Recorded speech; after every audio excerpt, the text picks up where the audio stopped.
नमस्कार. रीती वॉइस स्टोरीमध्ये आपलं स्वागत आहे. पौर्णिमेचा चंद्र भाग 1. हॅलो, आज तरी आहेस का घरी तू? का ग? नाही, खूप दिवस फिरायला नाही गेलो ना म्हणून. मी तर दर रविवारी जातो.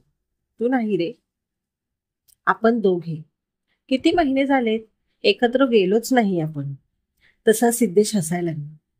अगं मिताली, तुला माहित आहे ना, रविवार हा फक्त आणि फक्त माझाच दिवस असतो. तुला यायचं असेल तर तूही येऊ शकतेस. ओके.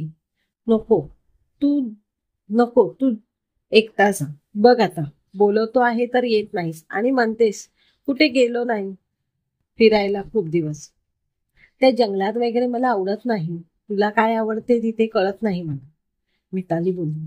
तुला नाही कळणार ते. चल निघतो मी तुझ्याबरोबर. तुझ्यासोबत नंतर कधीतरी. नेहमी असंच बोलतोस. चल बाय. उद्या भेटूया ऑफिसमध्ये. ओके बाय बाय म्हणत सिद्धेशने फोन कट केला. सिद्धेश एक खुशाल चेंडू स्वभावाचा मुलगा. जॉबला होता एका कंपनीत. डिसेंजर होता तो. पण त्याची ओळख एक ऑलराऊंडर म्हणून होती. जास्त लोक त्याला लेखक म्हणून ओळखायचे. त्याची लेखनशैली लोकांना खूप आवडायची. कविता गोष्टी लिहायचा छान. सुरुवातीला त्याच्या मित्रांनाच त्याची लेखनकला माहीत होती. त्यापैकी एकाने स्वतःचा ब्लॉग तयार करू अशी कल्पना दिली आणि सिद्धेशचा ब्लॉग अल्पावधीतच फेमस झाला. फॅन्सची संख्या दिवसेंदिवस वाढत गेली. रोज कोणाचे ना कोणाचे कॉल यायचे त्याला. अर्थातच फॅन्सचे. प्रवासात सुद्धा कितीतरी मुलं मुली त्याच्याकडून सही घ्यायचे, त्याच्यासोबत फोटो काढायचे. सिद्धेश आता सेलिब्रिटी झाला होता, तरी त्याला तसं राहणं जमायचं नाही. सिंपल राहायचं अगदी.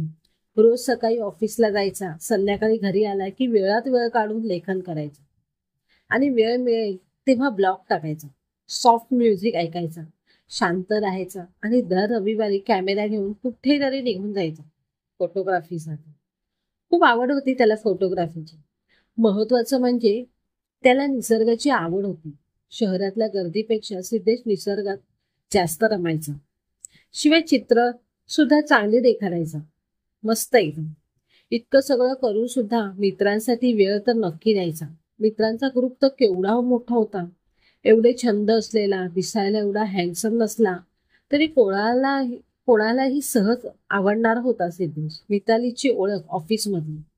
शेजारीच बसायचे ना दोघे. शिवाय घरी जाण्याची आणि येण्याची वाट पण एकच. त्यामुळे फ्रेंडशिप झाली दोघांमध्ये लगेच. मिताली जरा चंचल होती, फुलपाखरासारखी. एका गोष्टीवरतीचं मन जास्त रमायचं नाही. कामात सुद्धा धांदरटपणा करायची. बॉस तरी किती वेळा ओरडलं असेल तिला, सिद्धेश मग सांभाळून घ्यायचा. ती मात्र बिनधास्त होती. दिसायला छान होती, त्यामुळे ऑफिसमधली बरीच मुले तिच्या मागे होती. मिताली त्यांच्याकडे पाहायची सुद्धा नाही.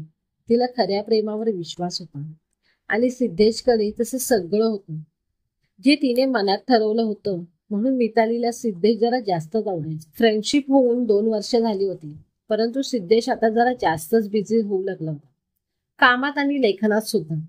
शिवाय त्याला येणारे त्याच्या फॅन्सचे कॉल, स्पेशली मुलींचे कॉल तिला आवडायचे नाही. त्या दिवशी असाच कॉल आला होता आणि सिद्धेश मोबाईल घेऊन बाहेर गेला. 10-15 मिनिटांनी जागेवर आला. जा, बसू नकोस, सरांनी बोलावले आहे तुला. थँक्स म्हणत सिद्धेश पळतच बॉसच्या केबिनमध्ये गेला. थोड्या वेळाने आला जागेवर. ओरडले ना सर? मिताली बोलली. कशाला? आजकाल तू खूप वेळ बाहेरच असतोस फोनवर म्हणून. ते ऐकून सिद्धेश हसायला लागला. त्याने तिच्या डोक्यावर टपली मारली. पागल, त्यासाठी नाही बोलवलं होतं. त्यांचं काम होतं म्हणून बोलवलं होतं जरा. मितालीचं तोंड एवढंसं झालं. आणि सर माझ्यावर रागवणारच नाही. तू काय त्यांचा लाडका आहेस वाटते. आहेच मुळी. मितालीने तोंड फिरवलं आणि कामात गुंतून गेली. सिद्धेश सुद्धा जागेवर बसला. 5 मिनिटं गेली असतील. कोणाचा कॉल होता रे? मितालीचा प्रश्न. अगं, ही फॅन मंडळी असतात ना, ते सारखे विचारतात नेक्स्ट स्टोरी कधी, कोणती, विषय काय. मग सांगावं लागते काहीतरी. त्यात जर फॅन मुलगी असेल तर विचारूच नको. कुठे राहता, काय करता, सिंगल वर मॅरेड. बाप रे, या मुलींचे प्रश्न संपत नाही. म्हणजे आता मुलींसोबत बोलत होतास? अगं, फॅन होती ती माझी. तरी पण एका अनोळखी मुलीबरोबर एवढा बोलतोस? माझ्यासोबत तरी बोलतोस का कधी फोनवर एवढा? तू तर रोज भेटतेस ना ऑफिसमध्ये, मग कशाला पाहिजे फोनवर बोलायला? कुठेतरी जळण्याचा वास येतोय मला, म्हणत सिद्धेश हसायला लागला. एक फाईट मारेन तू, गप्प बस. मला काय करायचंय? कोणाबरोबर पण बोल, नाहीतर त्यांना घेऊन फिरायला जा. फक्त वाटलं म्हणून बोलले तर म्हणे जळण्याचा वास येतो. मी कशाला जळू? रागात बोलली मिताली. फुगून बसली. काय हे मिताली, जरा मस्करी केली तरी चालत नाही का तुला? पागल कुठली. पागल नको बोलूस, समजलं ना? बोलणार मी. पागल पागल पागल. थांबा, मारतेस तुला, म्हणत ती त्याच्या मागे धावत गेली. सिद्धेश आणि मितालीची मैत्री फेमस होती ऑफिसमध्ये. दिवस जात होते. सिद्धेश आणि मितालीची मैत्री अजून घट्ट झाली होती. एक दिवस सिद्धेश त्याला आलेले मेल्स चेक करत होता. तेव्हाच चॅटिंगचा बॉक्स ओपन झाला. हाय, त्याला एक मेसेज आला होता. स्वरा नाव होतं तिचं. पहिल्यांदा कोणीतरी चॅटिंग करत होतं सिद्धेश बरोबर. सिद्धेशला जरा आश्चर्य वाटलं. त्यानेही रिप्लाय दिला मग. Hi, how are you? I am fine. What about you? Same here. Okay then.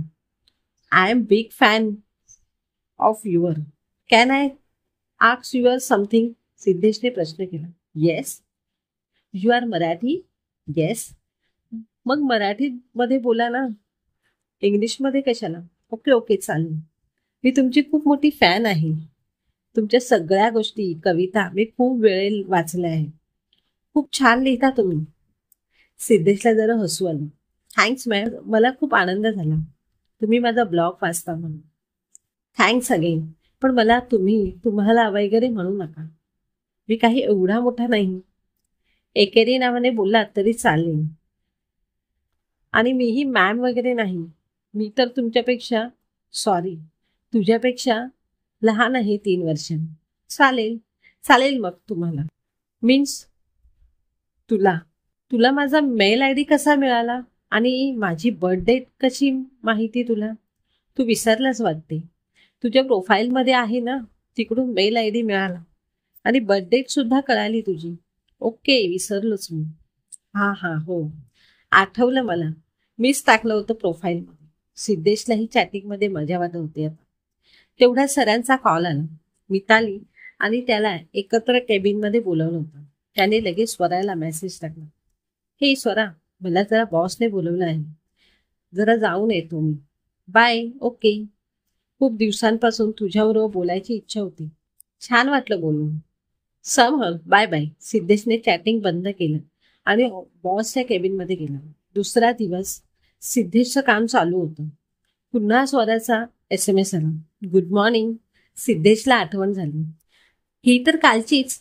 त्यानेही रिप्लाय केला. शुभप्रभात. हो, विसरले मी. शुभ प्रभात. कसा आहेस? एकदम छान. तू कशी आहेस? मी पण छान. आणि त्यांची चॅटिंग सुरू झाली. दिवसभर ते चॅटिंग करत होते. सिद्धेश प्रथमच कोणा अनोळखी मुलीशी चॅटिंग करत होता. तीही छान बोलत होती. संध्याकाळी तो ऑफिसमधून निघाला तेव्हा चॅटिंग थांबली त्यांची. मस्त वाटत होतं सिद्धेशला. नेक्स्ट डे सिद्धेशला तसं काही काम नव्हतं. तो असंच टाइमपास करत बसला होता. स्वरा ऑनलाईन दिसली त्याला.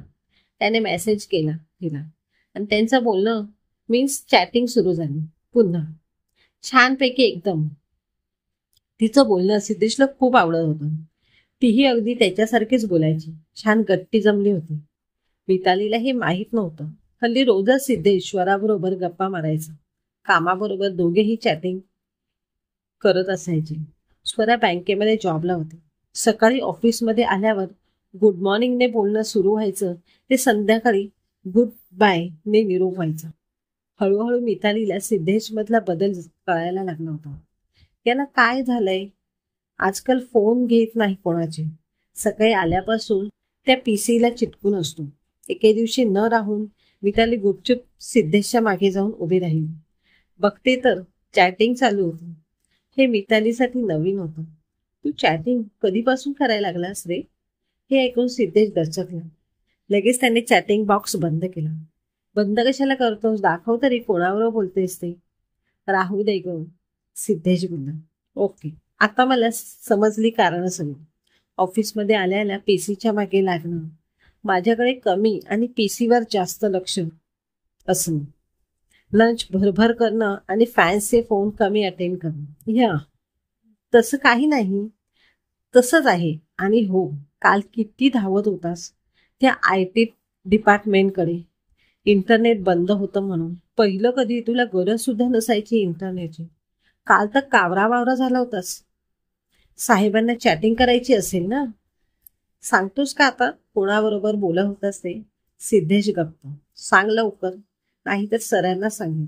थांब थांब सांगतो. मिताली बसली खुर्चीवर ऐकायला. सिद्धेश तरी तसाच बसून. आता काय भटजींना बोलवून मुहूर्त काढायचा आहे का? थांब ग, किती घाली. ठीक आहे, नको सांगूस. मितालीने तोंड वाकडं केलं आणि ती काम करायला लागली. ए पागल, ऐक सांगतो. सांग. स्वरा. स्वरा काय? स्वरा नाव आहे तिचं. पुढे माझ्या ब्लॉगची फॅन आहे ती. सगळ्या स्टोरी कविता तिने खूप वेळा वाचल्या आहेत, म्हणून तिच्याबरोबर चॅटिंग करत होतो. आधी कधी मी तुला कोणाबरोबर चॅटिंग करताना पाहिलं नाही. ती काय एवढी स्पेशल आहे का? स्पेशल नाही ग, पण तिच्यासोबत बोलताना छान वाटते. एकदम मनातलं बोलते ती, असं म्हणालीस तरी चालेल. शिवाय माझ्या आणि तिच्या आवडीनिवडी सेम आहे जवळपास. फिरायला आवडते, फोटोग्राफी आवडते, सॉफ्ट म्युझिक, वाचन, सगळ्या काही माझ्या सवयी, छंद आहेत. म्हणजे खूप मोठी फॅन आहे तर. आणि ही चॅटिंग कधीपासून चालू आहे? झाला असेल 1 महिना. 1 महिना? चांगलीच फ्रेंडशिप झाली आहे दोघांची. असंच ग चलताय. तरी मी बघायचे तुला. मीही विचार करायचे, एकटाच असतो आहे काम करताना, कशाला असायचं रे? अगं ती एवढं छान बोलते ना, मजा वाटते. मग येते हसायला कधी कधी. आणि त्या दिवशी उभा राहून टाळ्या कशाला वाजवतास? स्वरा सांगत होती ती गरीब मुलांना मदत करते, म्हणून मी तिला स्टँडिंग ओकेशन दिली. बरं आहेस ना तू? असंच ग, मजा. ठीक आहे, कर चॅटिंग तू, पण सांभाळून, जास्त गुंतून जाऊ नकोस. नाही ग, माझ्या मनावर पूर्ण कंट्रोल आहे. ते दिसतेच आहे एकंदरीत. तसा सिद्धेश हसला थोडासा. माझं नाव ठेवलं आहे तिने गोलू म्हणून. का? मला बघून. तिला कसं माहित तू कसा दिसतोस ते? माझ्या प्रोफाईलवर माझा फोटो आहे ना. परत अजून एक फोटो सेंड केला मी तिला. म्हणजे फोटो वगैरे सुद्धा शेअर झाले तर? हो, तीही छान आहे दिसायला, पण तिचं नाव ठेवलं आहे स्वर. चांगलं चाललं आहे तुमचं दोघांचं. मला तरी कधी प्रेमाने हाक मारली का? कधी बोलतो तर तुला राग येतो काय? पागल. सिद्धेश हसायला लागला. सॉरी, पण छान आहे ती. दिसायला तर आहेच, त्यापेक्षा मनाने जास्त सुंदर आहे. ओके ठीक आहे, पण पुन्हा सवय झाली तर बघा, सांभाळ, म्हणत मिताली कामाला लागली. सिद्धेश चॅटिंगमध्ये पुन्हा गुंतून गेला. मिताली सुद्धा कामात होती. डोक्यात मात्र सिद्धेशचाच विचार. याला कळत कसं नाही माझ्या मनात काय आहे ते, की तो मुद्दाम असा वागतो. कळत नाही त्याच्या मनात नक्की काय आहे ते. क्रमश उर्वरित कथा पुढील भागात पाहूया.